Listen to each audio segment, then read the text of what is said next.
1963 সালের 22 নভেম্বর ডালাসের রাজপথে মার্কিন প্রেসিডেন্ট জন এফ কেনেডির হত্যাকাণ্ড আজও বিশ্ব ইতিহাসের অন্যতম বিতর্কিত ঘটনা।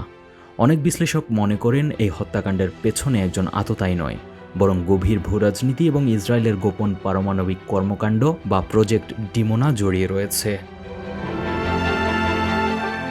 কেনেডি ছিলেন পারমাণবিক নিরস্ত্রীকরণ নীতির একজন কট্টর সমর্থক। ক্ষমতায় আসার পর থেকেই তিনি মধ্যপ্রাচ্যে পারমাণবিক অস্ত্র বিস্তার রোধে ইসরায়েলের উপর প্রচণ্ড চাপ সৃষ্টি করেন।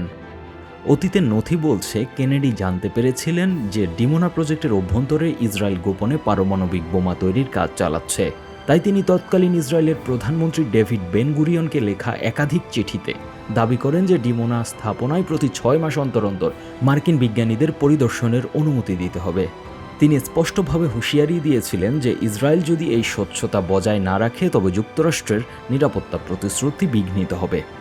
এই কূটনৈতিক টানাপোড়েন বা ব্যাটল অফ লেটার্সের মাঝেই 1963 সালের জুনে ইসরায়েলের প্রধানমন্ত্রী ডেভিড বেন গুরিয়ন হঠাৎ পদত্যাগ করেন। কিন্তু এটি ছিল নাটকের সূচনা মাত্র। প্রজেক্ট ডিমোনা বা ডিমোনা নিউক্লিয়ার রিসার্চ সেন্টার হলো ইসরায়েলের নেগেভ মরুভূমিতে অবস্থিত একটি গোপন নিউক্লিয়ার ফ্যাসিলিটি, যা 1950-এর দশকের মাঝামাঝি থেকে ফ্রান্সের সাহায্যে নির্মিত হয়। ইসরায়েলের প্রথম প্রধানমন্ত্রী ডেভিড বেন গুরিয়ন এটিকে শান্তিপূর্ণ গবেষণা রিঅ্যাক্টর হিসেবে দাবি করলেও এর মূল উদ্দেশ্য ছিল নিউক্লিয়ার অস্ত্র তৈরি করা। নগদ নিয়ে এলো হার না মানা হার অফার। সর্বনিম্ন 10,000 টাকা রেমিটেন্স নগদে পাঠালে থাকছে স্বর্ণের হার জেতার সুযোগ। এদিকে কেনেডি প্রশাসন কেবল ইসরায়েলের পারমাণবিক প্রকল্প নয়, বরং আমেরিকায় ইহুদি লবির রাজনৈতিক প্রভাবেরও লাগাম টানতে চেয়েছেন। তৎকালীন মার্কিন অ্যাটর্নি জেনারেল রবার্ট কেনেডি ইসরায়েলের লবি গ্রুপ আমেরিকান জায়নিস্ট কাউন্সিলকে বিদেশি এজেন্ট হিসেবে নিবন্ধিত হওয়ার নির্দেশ দেন। তদন্তে দেখা যায় এই সংস্থাটি ইসরায়েল থেকে আসা কয়েক মিলিয়ন ডলার গোপন অর্থ ব্যবহারের মাধ্যমে মার্কিন রাজনীতিকে প্রভাবিত করেছিল। এই আইনি লড়াই ইসরায়েলি লবিকে কেনেডি প্রশাসনের বিরুদ্ধে প্রচণ্ড ক্ষুব্ধ করে তুলেছিল।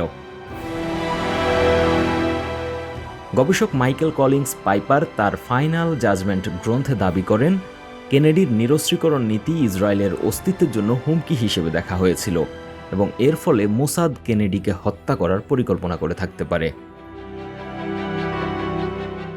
এছাড়া কেনেডি হত্যার প্রধান সন্দেহভাজন ওসওয়াল্ডকে লাইভ ভিডিও টেলিকাস্ট চলাকালীন সময়ে হত্যা করে জ্যাক রুবি, যার সাথে অপরাধ জগতের মেয়ার ল্যান্সকি ও সান্তোস ট্রাফিক্যান্টের মতো ব্যক্তিদের গভীর যোগাযোগ ছিল। লেখক পাইপারের মতে রুবিকে ব্যবহার করা হয়েছিল ওসওয়াল্ডকে পুলিশি জিজ্ঞাসাবাদের আগে হত্যা করার জন্য, যাতে মূল ষড়যন্ত্রের তথ্য কখনোই খুঁজে পাওয়া না যায়।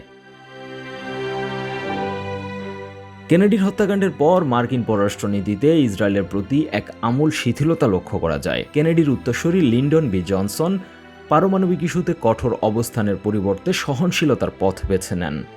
জনসন প্রশাসন ইসরায়েলকে উন্নত অস্ত্র সরবরাহের মাধ্যমে গোপন সমঝোতায় পৌঁছায়, যাতে ইসরায়েল পারমাণবিক পরীক্ষা না চালায়। তবে অনেক বিশ্লেষক মনে করেন এটি ছিল মাত্রই আইওয়াশ। বিশ্লেষকদের মতে কেনেডির চাপের অনুপস্থিতিতে ইসরায়েল দ্রুত এগিয়ে যায় এবং 1966 থেকে 67 সালের মধ্যেই পারমাণবিক অস্ত্র প্রস্তুতকরণ সম্পন্ন করে। ইতিহাসবিদরা বলেন, কেনেডি বেঁচে থাকলে ইসরায়েলের পারমাণবিক ইতিহাস হয়তো অন্যরকম হতো। ডিমোনা পরিদর্শনে ইসরায়েলের প্রতারণা এবং কেনেডি ভ্রাতৃদ্বয়ের সাথে জায়নিস্ট কাউন্সিলের সংঘাত আজও ইতিহাসে এই অমীমাংসিত অধ্যায়টিকে রহস্যময় করে রেখেছে। News desk, 21 television.